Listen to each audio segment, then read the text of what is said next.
Good morning, everyone. Welcome to Prakshi classes. Myself Sakshi Verma, and today we are going to complete our concept related to rebate under section 87A.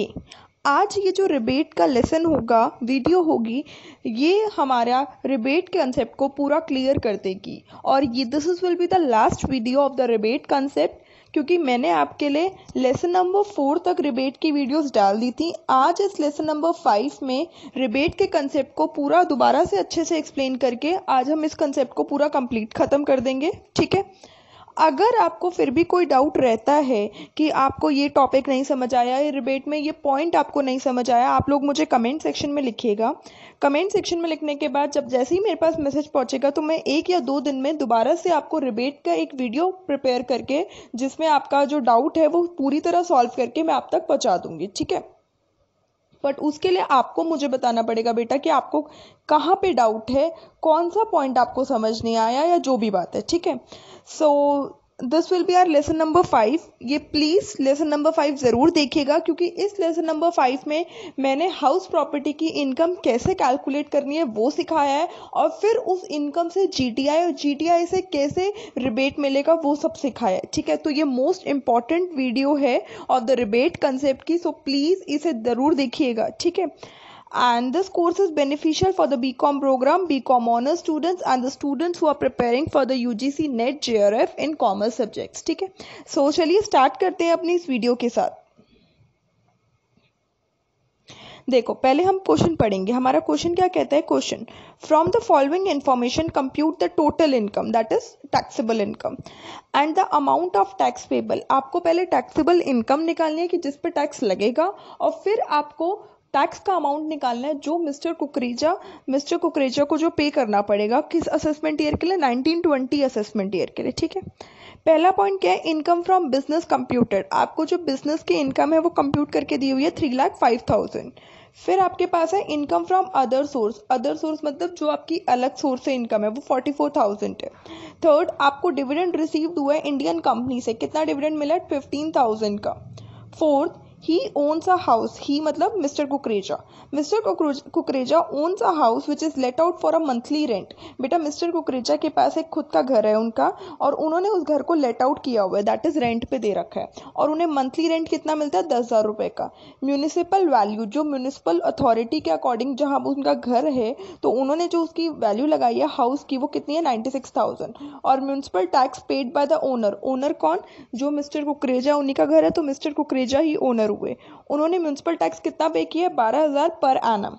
Fifth point क्या है? Interest on post office saving bank 6600। And six point क्या है? Paid life insurance premium is equal to 10,000। Clear? ये आपको particulars दिए हुए हैं। इन particulars को यूज करके आपको अपनी जीटीआई ग्रॉस टोटल इनकम निकालनी है। उस जीटीआई में से आप क्या माइनस करेंगे? अपनी डिडक्शंस। तो आपके पास क्या निकल के आएगा? टोटल इनकम, जिसे आप टैक्सेबल इनकम बोलते हैं, और उस टैक्सेबल इनकम से आप अपने टैक्स का अमाउंट कैलकुलेट करेंगे। ठीक है, सो चलिए स्टार्ट करते हैं हम आगे सॉल्यूशन की तरफ। ठीक है, तो सबसे पहले हमें क्या कंप्यूट करना है? Total income and the tax liability. कितना टैक्स पेबल है?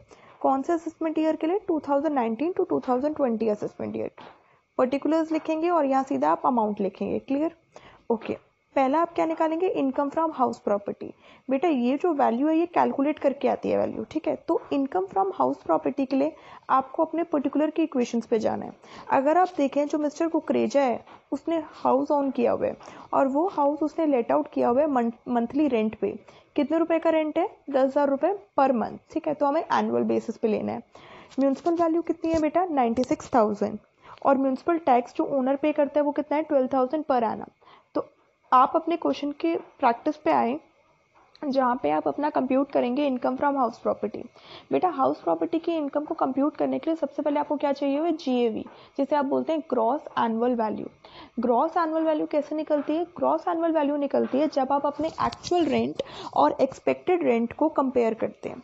एक्चुअल रेंट कैसे निकलता है कि उसने 10,000 रुपये का मंथली रेंट है इंटू 12 महीने का, तो एक्चुअल रेंट कितना हुआ बेटा? 1,20,000। एक्सपेक्टेड रेंट कैसे निकलता है? म्यूनसिपल वैल्यू और fair rental value whichever is higher. बेटा, ये ऑफ नहीं है, ये और है। ठीक है, या तो आपके पास फेयर रेंटल वैल्यू क्वेश्चन में गिवन होगी और म्यूनसिपल वैल्यू भी गिवन होगी। इन दोनों में से जो भी बड़ी वैल्यू होगी वो आपका क्या होता है, एक्सपेक्टेड रेंट। बट बेटा यहाँ पे हमें फेयर रेंटल वैल्यू नहीं दी हुई, इसलिए जो हमारी म्यूनसिपल वैल्यू है वही हमारा क्या बन जाएगा, एक्सपेक्टेड रेंट। अब एक्चुअल रेंट और एक्सपेक्टेड रेंट में से जो भी बड़ी वैल्यू होती है वो क्या बन जाता है, जीएवी। एक्चुअल रेंट आपका 1,20,000 है और आपका एक्सपेक्टेड रेंट कितना है, 96,000। कौन सी बड़ी वैल्यू है, 1,20,000। तो जीएवी कितना बन गया हमारे पास, 1,20,000। बात समझ आइए।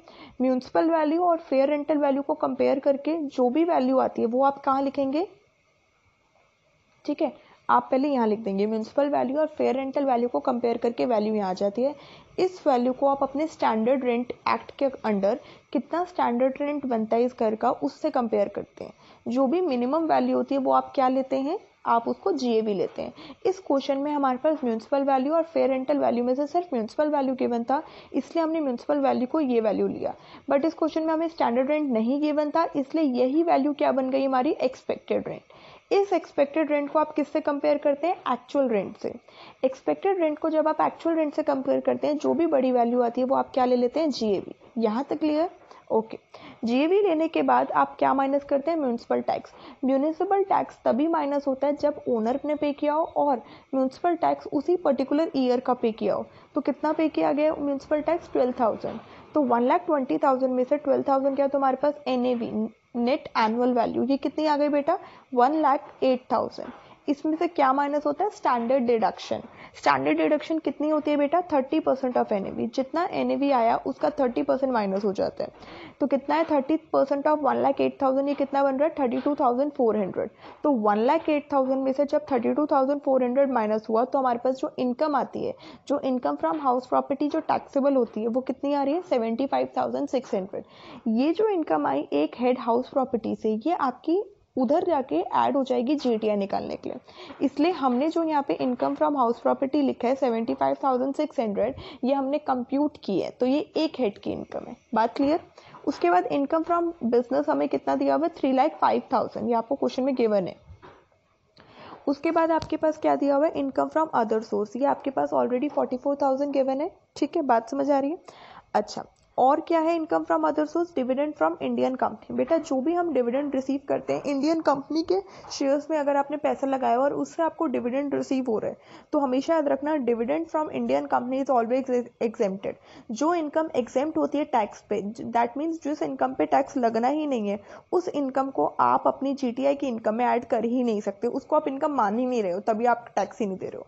और एक आपको इंटरेस्ट मिल रहा है पोस्ट ऑफिस सेविंग बैंक पे।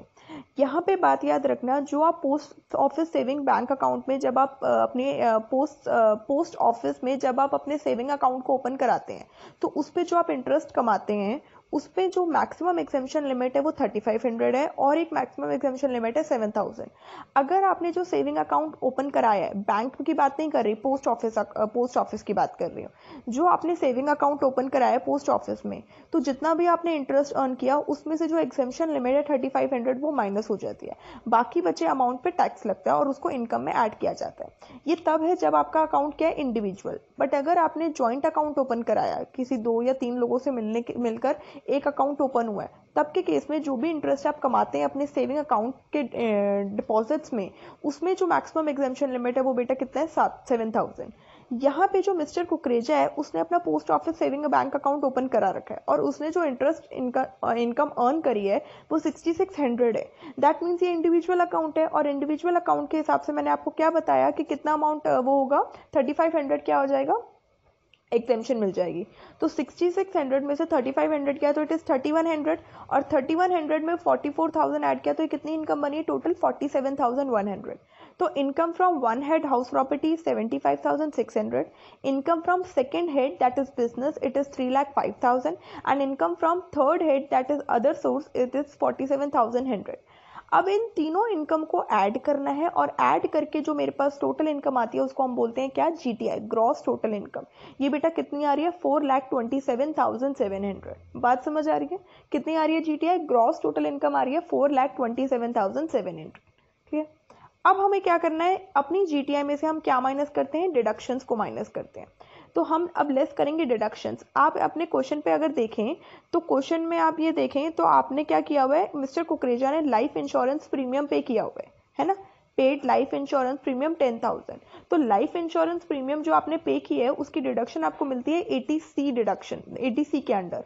तो deduction under section 80C life insurance premium जितना भी आपने पे किया उसका पूरा अमाउंट मिल जाता है 10,000। बट 80C की डिडक्शन की जो मैक्सिमम लिमिट है वो 1,50,000 है। This is the most important point जो आपको ध्यान रखना है। डिडक्शन अंडर सेक्शन 80C जो मैक्सिमम लिमिट है वो 1,50,000 है। तो 4,27,700 में से अगर आप 10,000 माइनस कर दे तो आपके पास टैक्सेबल इनकम कितनी आ रही है, 4,17,700। यहां तक क्लियर हुआ? पक्का? ओके। अब इस 4,17,700 पे हमें टैक्स लगाना है। स्लैब रेट के अकॉर्डिंग लगेगा। तो अगर आप पहले स्लैब रेट के अकॉर्डिंग क्या होता है, पहले के 2.5 लाख रुपए पे टैक्स कितना होता है, निल। तो पहले के 2.5 लाख रुपए पे निल। उसके बाद टोटल इनकम कितनी है, 4,17,700। तो 4,17,700 उसमें से 2.5 लाख पे तो टैक्स लगना ही नहीं, तो 2.5 लाख हटा दो। तो कितना बचा बेटा, ये 1,67,700। इस पे कितने हिसाब से इंटरेस्ट लगता है, टैक्स लगता है, सॉरी 5% के हिसाब से। तो ये कितना बन रहा है, 8,385। पहले के 2.5 लाख पे 0 और उसके बाद अमाउंट पे जो टैक्स लगा है वो 8,385 है। तो टोटल टैक्स अमाउंट कितना लगा है बेटा, 8,385, 8,385। अब हम इसमें से क्या माइनस करते हैं, लेस रिबेट माइनस करते हैं under section 87A। But rebate तब मिलती है जब जो इंडिविजुअल है वो रेजिडेंट होना चाहिए और उस इंडिविजुअल की जो ग्रॉस टोटल इनकम है वो क्या होनी, सॉरी ग्रॉस टोटल इनकम में से जो डिडक्शंस माइनस हो जाती हैं उसके बाद जो हमारे पास टोटल इनकम आती है उस टोटल इनकम को कंपेयर करना है कि क्या वो 3.5 लाख से कम है या ज्यादा है। अगर आप इस क्वेश्चन में देखें तो जीटीआई आपका कितना आ रहा था बेटा, 4,27,700। उस जीटीआई में से आपने अपना डिडक्शन माइनस कर दिया, दैट इज 10,000, राइट। अब आपके पास कितना आ गया, 4,17,700। इसको आपको देखना होता है क्या ये 3,50,000 से कम है, ज्यादा है। This total income is more than 3,50,000 और रिबेट आपको अंडर सेक्शन 87A तभी मिलती है जब एक इंडिविजुअल जो रेजिडेंट ऑफ इंडिया है जिसकी टोटल इनकम 3,50,000 से कम होनी चाहिए, बट यहाँ टोटल इनकम 3,50,000 से ज्यादा हो रही है, इसलिए यहाँ रिबेट नहीं मिलेगा। इसलिए मैं ये आपके साथ क्वेश्चन लेकर आई हूँ कि किस केस में आपको रिबेट नहीं मिलता, ठीक है। तो यहाँ जो रिबेट अंडर सेक्शन 87 है वो निल है। तो टैक्स कितना था, 8,385, उसमें से 0 अमाउंट माइनस हुआ तो कितना आया, 8,385। अब आप यहाँ पे क्या ऐड करते हैं, एजुकेशन सेस। कितना एजुकेशन सेस है, 4%। तो 8,385 का 4% निकाला तो ये कितना आ रहा है बेटा, 335। इन दोनों को ऐड किया तो आंसर कितना आ रहा है, 8,720, 8,720। This is the total tax amount payable by mister Kukreja. बात क्लियर हुई है, समझ आया है कंसेप्ट कि इस क्वेश्चन में हम रिबेट का अमाउंट 0 क्यों लिखा है, क्योंकि उसकी टोटल इनकम 3,50,000 से ज्यादा है और इसलिए वो एप्लीकेबल नहीं है रिबेट के ऑप्शन को अवेल करने के लिए। क्लियर हुआ point? Okay. So thank you so much for watching this video. I hope ये वीडियो आपको पसंद आई हो, तो पसंद आई होगी तो प्लीज़ लाइक थम्स अप जरूर करा करें वीडियो को, and please subscribe to my channel Prakshi classes whosoever has not done till yet, क्योंकि जब तक आप सब्सक्राइब नहीं करेंगे तब तक आपके पास नोटिफिकेशंस नहीं आएंगी जैसी कोई नई वीडियो अपलोड हो जाती है। और अगर आप कोई भी नोटिफिकेशन को मिस करते हैं तो आप किसी पर्टिकुलर पार्ट वीडियो का मिस कर देते हैं तो आप कंटिन्यू नहीं कर पाएंगे। सो इसलिए it's very important to subscribe my channel Prakshi classes to get the latest updates or the notifications, ठीक है। And all the very best. अपनी प्रिपरेशन कंटिन्यू रखें प्राक्षी क्लासेस के साथ, एंड कोई भी डाउट होता है तो आप मुझे कमेंट सेक्शन में ज़रूर बताइएगा। With this I have completed the concept related with rebate under section 87A। मेरी तरफ से ये डन है, बट अगर आपको अभी भी कहीं डाउट है तो आप मुझे कमेंट में ज़रूर बता दीजिएगा। ओके इसके बाद मैं या तो TDS tax deducted at source या relief of tax topic start करूंगी। सो आप लोग मेरे साथ कंटिन्यू रहिए और पढ़ते रहिए और प्रिपरेशन कंप्लीट करिए, ठीक है। So thank you so much, bye bye, take care.